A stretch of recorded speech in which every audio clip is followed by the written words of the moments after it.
All right, I'm Nick. Today we're going to spend a few minutes talking about this Sig P322.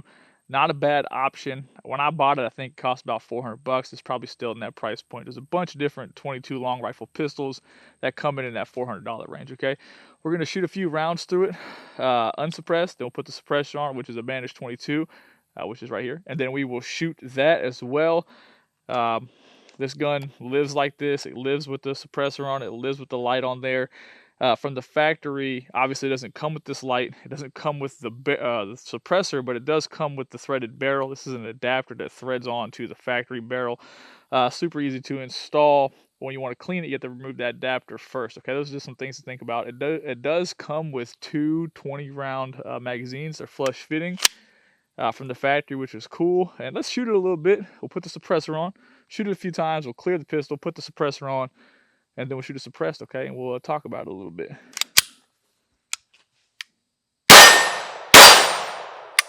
Ooh, all right. Went dead right there, okay? Now she's in battery. It just didn't chamber around, okay? You're not gonna be able to see that, but it ejected it, but it didn't chamber the round. It chambered around that time, okay?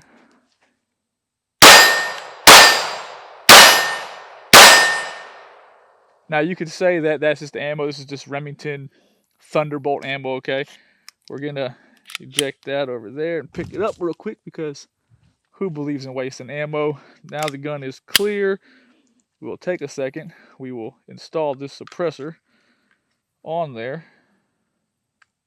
Now this is a Bandage 22. I have a few different Bandage suppressors.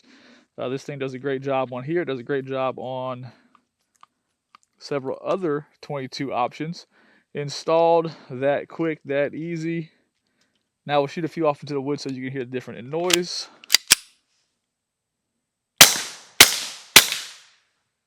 Pretty quiet. You can actually hear it if you're listening and paying attention. Back there, you can hear it hitting water, the swamp. There's a swamp back there, which is cool to see. Does a great job. Okay, now we'll shoot some steel with it.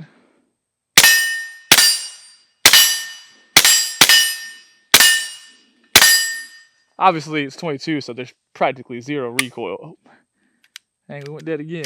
Nope, we just didn't get locked back, okay? Didn't get locked back, and we're going to talk about a few things here in a minute.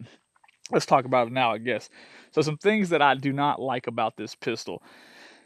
And I've owned a bunch of these things. I own a few. Let's start with the sights. The sights are plastic, so they actually move. Now, obviously, definitely nothing precise about that. Now, you could install a red dot on there. No big deal. I understand a lot of people would do that. I don't do that personally. Where I live, obviously I live in Florida, it's hot out here. I'm sweating my butt off, right? It's hot at nighttime. It's hot during the day. It's a summertime thing. When you leave a cold climate, the red dot is going to fog up. Now, I know I shoot both my eyes open. You're not seeing the dot, but we're not shooting people. We're shooting tiny little rodents where you want to make sure you're right because you don't want to miss. And if any moisture gets on the projector of the dot, it will make the dot very blurry. And if the dot is as big as the object you are shooting, that is bad news, okay? So I prefer to use the irons. I've shot a bunch of random things with this because they always want to get into our chickens for some reason. The irons, which in this case the plastics, they get the job done. They're just plastic, and that's weird, okay? Now, one of the next things is lock back. The gun does not properly lock back ever. It's just not a thing. I accept it. Even if you're sitting here and you do this, look at work. Oh, we got a magazine in there. Oh, see, I released the magazine and the gun went forward. Let's toss that over there. All right, so there it goes. It did it. Okay, now we're in there. Now, most of the time, though, you got to be very, very precise. And I'm telling you, if you look at it funny, it goes off. Now, it does lock back better from the left side if you're operating with your right hand. I think that's just how the system's designed. It just doesn't allow you to push far enough up on the left side of the gun, okay? It's silly. That's not really important to me. This is not a tactical weapon by any means. If I can't go outside and defend a chicken coop with 20 rounds, something's wrong, okay? So that's not really that important. It's just silly. One of the next things is the magazines. The magazines kind of get stuck in here sometimes. That one's coming out fine right now. But from time to time, even shaking the gun, the magazine won't release. and the opening to get your finger in here to get the magazine out is extremely tiny, okay?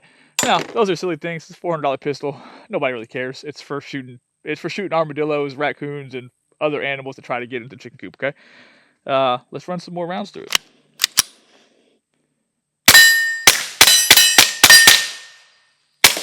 Uh-oh. I know I moved those a little bit. I might have bent them, okay? And that's why that's kind of silly, okay? So it does the job, but it's very silly.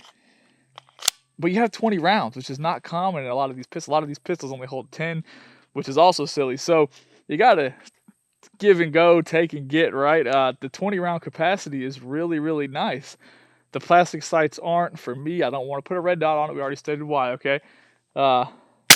The safety is nice because it's always on or it's always off. And once you shoot it enough, the gun is put on safe as soon as you move the pistol away from the target or anything like that. Uh-oh. I had these things adjust. You can actually adjust those things. I had it adjusted good, but obviously I was just wiggling on it, so it's probably not exactly where it was. Yeah. We're not on there. Obviously, you saw the gun didn't even attempt to lock back that time. It didn't even attempt. Even that's what the magazine in there didn't lock back the other time either. Okay, so there we go. We got it. All right. Sometimes it doesn't lock back. It's interesting. It is what it is. Not a bad pistol, man. I have fun shooting it.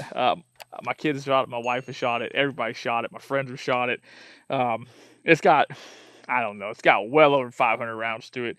It does get a bit dirty, but that's anything that is suppressed 22 ammo. Anything you shoot suppressed with 22 or any suppressor is going to get dirty, okay? But in the middle of the night, obviously I have space to shoot and do whatever I want to do, but an unsuppressed weapon is still extremely loud in the middle of the night, okay? So the suppressor comes in handy, so I'll live with the dirt.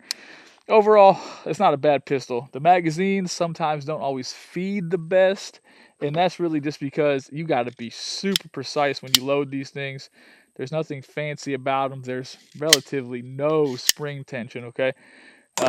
So there's some issues with that. But, you know, $400, a little gun to go out and plink with. There's a gun. I expect there to be problems, okay? Even with like an M&P, Smith & Wesson, M&P 22 compact, you get that with a threaded barrel. I had problems with that thing doing some of these same things too. It's just the nature of the beast with 22 for the most part. Unless you're going to go out and buy a Volquartsen to defend your chicken coop, that's what you're going to get, okay? So, rambling a little bit, but from an average person who likes to shoot a bunch, if I have one major complaint about it, it would be those iron sights. Now, I'm going to make sure those things are perfect before I go out on my next defend the chicken coop mission, because there's no possible way you ever miss those targets at 10 to 17 yards with this pistol if you get them little plastic things back to being right. But if you did bump those things anywhere, they're not going to be perfect, and you're not going to hit an armadillo or a raccoon or a possum just because those bad boys are in the wrong spot, okay? So, not a big fan of that. Not a deal breaker because it's really not that important. But there it is, Sig P322. If you guys have any questions, leave a comment below. It does the job, but that's about it. I wouldn't go out of my way and tell you it's the greatest thing since sliced bread, because it's not, but it does the job.